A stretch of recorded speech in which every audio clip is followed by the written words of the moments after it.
பிரிண்டவுட்ஸ் நேயர்களுக்கு வணக்கம். இப்போ ஒவ்வொரு கட்சி சட்டமன்ற தேர்தலில் வேட்பாளர்கள் யார் யாரு அப்படின்ற ஒரு விஷயத்துல மும்முரமா இறங்கியிருக்காங்க. திமுக ஒரு பக்கம் யார் யார் வேட்பாளரை நிப்பாட்டணும் அப்படின்னு சொல்லிட்டு அவங்க இறங்கியிருக்காங்க. அதிமுக பாஜக மேக்சிமம் என்ன பண்றாங்க, அந்த வேலையில தான் இறங்கியிருக்காங்க. தமிழக வெற்றி கழகமும் வந்துருச்சு, அவங்களும் என்ன பண்றாங்க, யார் யார் வேட்பாளரை நிப்பாட்டணும் அப்படின்னு சொல்லியிருக்காங்க. இப்போ பாஜகல யார் யாரு வேட்பாளர், யார் யாரெல்லாம் வேட்பாளரா நிக்கணும்னு ஆசையா இருக்கு அப்படின்னு ஒரு விஷயத்தை வந்து என்ன பண்ணிருக்காரு, மாநில தலைவர் முன்னெடுத்திருக்காரு நயினார் நாகேந்திரன். அப்படி அண்ணாமலை அவர்களை தொடர்பு கொண்டு பேசிய போது, நான் சட்டமன்ற தேர்தலில் நிக்கிறதுக்கு எனக்கு விருப்பம் இல்லை அப்படின்னு அண்ணாமலை அவர்கள் நயினார் நாகேந்திரன் சொன்னதா ஒரு தகவல் கசிஞ்சிருக்கு. இதன் மூலியமா அண்ணாமலை அவர்கள் என்ன பண்ண போகிறார், ஏன் ஒரு சட்டமன்ற தேர்தல் நிக்க மாட்டாரு அப்படி? ஏன்னா நீங்க அண்ணாமலை அவர்கள் தலைவரா இருந்தார், நீங்க பாஜகவை எடுத்துக்கிட்டீங்கன்னா ஒரு தலைவரா இருந்தவங்களுக்கு அவங்க என்ன பண்ணிருப்பாங்க, உயர் பதவி கொடுப்பாங்க. ஒன்னு கவர்னர் போஸ்டிங் கொடுப்பாங்க, இல்லையா ஒரு மத்திய இணை அமைச்சர் கொடுப்பாங்க, இல்ல எம்பி ஆக்கி அவங்கள என்ன பண்ணுவாங்க, டெல்லி அரசியல் கூப்பிடுவாங்க, இல்ல தேசிய லெவல்ல பொறுப்பு கொடுத்து என்ன பண்ணுவாங்க, அவங்கள வந்து என்ன பண்ணுவாங்க, முக்கியத்துவம் கொடுத்துவாங்க. ஆனா அப்படி எந்த ஒரு விஷயமும் அண்ணாமலை அவர்களுக்கு செய்யல. தேசிய பொதுக்குழு உறுப்பினர் அப்படின்ற ஒரு போஸ்டிங் மட்டும் தான் கொடுத்துருக்காங்க. ஆனா எந்த அளவுக்கும் அண்ணாமலையை ஹானர் பண்ணவே இல்லை. 2021 அரவங்குறிச்சி தொகுதியில நின்னார், 68,000 வாக்குகள் எடுத்து தோல்வியுற்றார். 2024 நாடாளுமன்ற தேர்தல் கோயம்புத்தூர்ல கிட்டத்தட்ட 4,26,000 வாக்குகள் பெற்று தோல்வி அடைந்தார். ஸோ அண்ணாமலை வந்து கொஞ்சம் வேலை செஞ்சிருக்கிறார், அதுல எந்த வித மாற்று கருத்து இல்லை. பாஜகவை சந்து சந்தாக பட்டி தொட்டி எங்கும் பாஜக பாஜக பாஜகன்னு ஒலிக்க வச்சது பெருமை அண்ணாமலை அவர்களுக்கு உண்டு அப்படின்றதுல எந்த வித மாற்று கருத்து இல்லை. ஆனா அவர்கள் கட்சியை கட்டமைச்சாரா, வலுப்படுத்தினாரா, பூத் லெவல வரைக்கும் அவர் வலுப்படுத்தினாரா? இல்லவே இல்லை. அந்த ஒரு கோபம் பாஜகவுக்கு இருக்கு. பூத் கமிட்டியை வலுப்படுத்தணும் அப்படின்னு சொல்லிதான் பாஜகவுடைய கனவா இருக்கு. தமிழ்நாட்டுல இப்போ நீங்க பாஜக எடுத்தீங்கன்னா பூத் கமிட்டில உட்காரதுக்கு ஆள் இல்லை, அதுதான் கலை யதார்த்தம். ஆனா அந்த பேச்சு இருக்கக்கூடாது அப்படின்னு சொல்லிட்டு தான் பாஜக என்ன பண்ணிச்சுன்னா, அண்ணாமலை வைத்துக்கொண்டு நீங்க பூத்தை வந்து நம்ம கட்டமைக்கணும் அப்படின்னு சொல்லிட்டு தான் அவங்க என்ன பண்ணாங்க, டார்கெட் கொடுத்தாங்க. ஆனா அதுல அண்ணாமலை அவர்கள் சரியப்பட வேலை செய்யல, அந்த ஒரு வருத்தம் அவருக்கு இருக்கு. ஆனா இருந்தாலும் அண்ணாமலையை விட்டுடக்கூடாது. ஏன்னா அண்ணாமலை அவர்களை எதனா ஒரு தொகுதியில எம்பியா, ஒரு ராஜ்யசபா எம்பியா தேர்ந்தெடுத்துட்டு மத்திய இணையமைச்சர் கொடுக்கலாம் அப்படின்னு பேச்சுகள் அடிபட்டிருந்தது. அப்போ இங்க மதுரைக்கு அமித்ஷா அவர்கள் வராரு.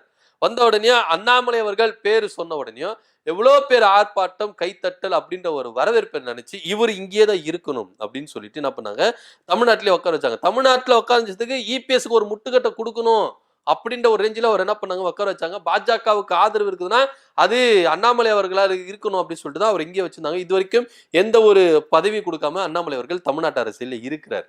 ஆனா இப்போ 2026 சட்டமன்ற தேர்தல் வரப்போகுது. இந்த தேர்தலில் இவருக்கு வேட்பாளரா நிப்பாரா அப்படின்னா எனக்கு நிக்கிறதுக்கு வாய்ப்பு இல்லை. ஏன்னா நின்னா தோத்துருவாரு, அது அவருக்கு நல்லாவே தெரியும்.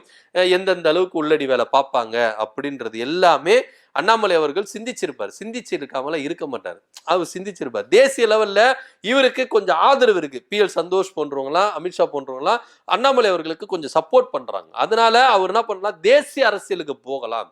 அதனால இந்த சட்டமன்ற எலெக்ஷன் நம்மளுக்கு வேண்டாம் அப்படின்னு அண்ணாமலை அவர்கள் ஒதுக்குறாரு அப்படின்னு சொல்லிட்டு அண்ணாமலையுடைய ஆதரவாளர்களும் சொல்றாங்க. எங்க தலைவர் அவருக்கு நிக்கணும் அப்படின்லாம் இல்லை, எங்க தலைவருக்கு வேண்டாம், அவரு வேண்டான்னு சொல்றாரு. நாங்க வந்து ஜெயிக்கிறோம் தோக்குறோம் அதெல்லாம் செகண்டரி, எங்க தலைவருக்கு விருப்பம் இல்ல தமிழ்நாட்டு அரசியல், தேசிய லெவல்ல அரசியல் செய்ய போறாரு அப்படின்னு அண்ணாமலையுடைய ஆதரவாளர்கள் என்ன பண்றாங்க, ரொம்ப உணர்ச்சி வசப்பங்க என்ன சொல்றாங்க. ஆனா உண்மை அது கிடையாது. அண்ணாமலை அவர்களுக்கும் இங்க நயினார் நாகேந்திரனுக்கும் ஏகப்பட்ட கருத்து வேறுபாடுகள் இருக்கு. அது நயினார் நாகேந்திரன் இருக்குமா அப்படின்னா இல்ல. சீனியர்கள் இருக்காங்கல்ல, பாஜகவுடைய சீனியர்கள்லாம் அண்ணாமலை அவர்கள் ஓரங்கட்டினாரு. அந்த ஓரங்கட்டு படத்தை இப்ப நயினார் நாகேந்திரன் என்ன பண்ணிருக்காரு, சேர்த்து இருக்கிறாரு. அண்ணாமலைக்கு எதிராகவே சேர்த்து இருக்கிறாரு. அண்ணாமலையை எதிர்க்கணும்னா நான் மட்டும் போதாது, நீங்களும் வாங்க நண்பர்களை கை கோர்க்கலாம் அப்படின்னு சொல்லிட்டு தான் நயினார் நாகேந்திரன் இன்னும் மற்ற சீனியர்கள் அண்ணாமலையால யாரெல்லாம் ஓரங்கட்டப்பட்டு வச்சாங்களோ அவங்க எல்லாரும் என்ன பண்ணிருக்காங்க, கை கூடி அண்ணாமலை எதிர்க்க ஆரம்பிச்சிருக்காங்க.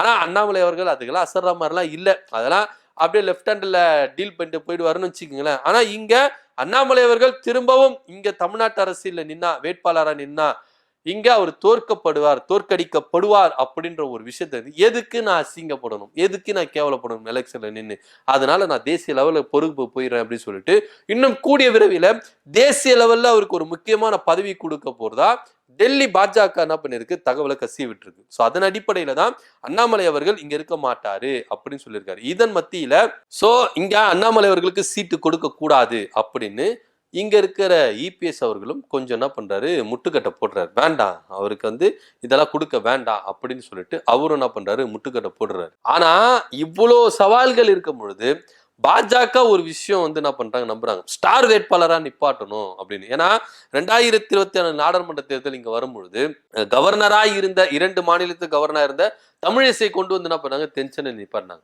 ஆல்ரெடி எம்எல்ஏவா இருந்த நயினார் நாகேந்திரன் என்ன பண்ணாங்க, திருநெல்வேலி தொகுதியில் நிப்பாட்டினாங்க. அண்ணாமலை நிப்பாட்டினாங்க. இன்னும் நிறைய பேர் என்ன பண்ணாங்க, கொண்டு நிப்பாட்டினாங்க. பாஜக பொறுத்த வரைக்கும் ஸ்டார் வேட்பாளர்கள் அப்படின்றது, அதாவது முகம் அறியப்பட்ட ஒரு நபர்களா இருக்கணும் அப்படின்னு தான் பாஜக நினைக்குது. அப்படி இருக்கும் பொழுது பாஜக அண்ணாமலை இழக்காது, அண்ணாமலை அவர்களுக்கு சீட்டு கொடுக்க வைக்கும். என்னதான் நீங்க தேசிய லெவல்ல பொறுப்புல இருந்தாலும் இங்க தமிழ்நாட்டுல லோக்கல் அரசியல் உங்களுக்கு வேணும் அப்படின்னு சொல்லிட்டு பாஜக இவரை இழக்காது அப்படின்ற ஒரு தகவலும் இருக்கு.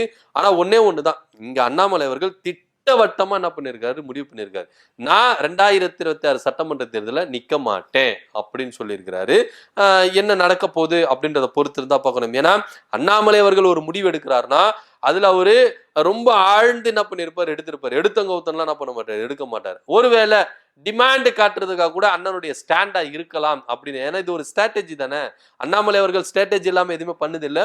டிமாண்ட் கிரியேட் பண்றதுக்காக கூட இங்க ஒரு ஸ்ட்ராட்டஜி எடுக்கலாம் அப்படின்ற ஒரு தரப்பிலும் இங்க என்ன பண்ணுது, பார்க்க வேண்டியதா இருக்குது. ஆனா இருந்தாலும் அண்ணாமலை அவர்கள் இந்த 2026 சட்டமன்ற தேர்தலை புறக்கணிக்கிறாருன்னா ஏதோ ஒரு விஷயம் இருக்கும்பா, இல்லாமலாம் இருக்காதுப்பா அப்படின்ற பார்வையில இருக்குது.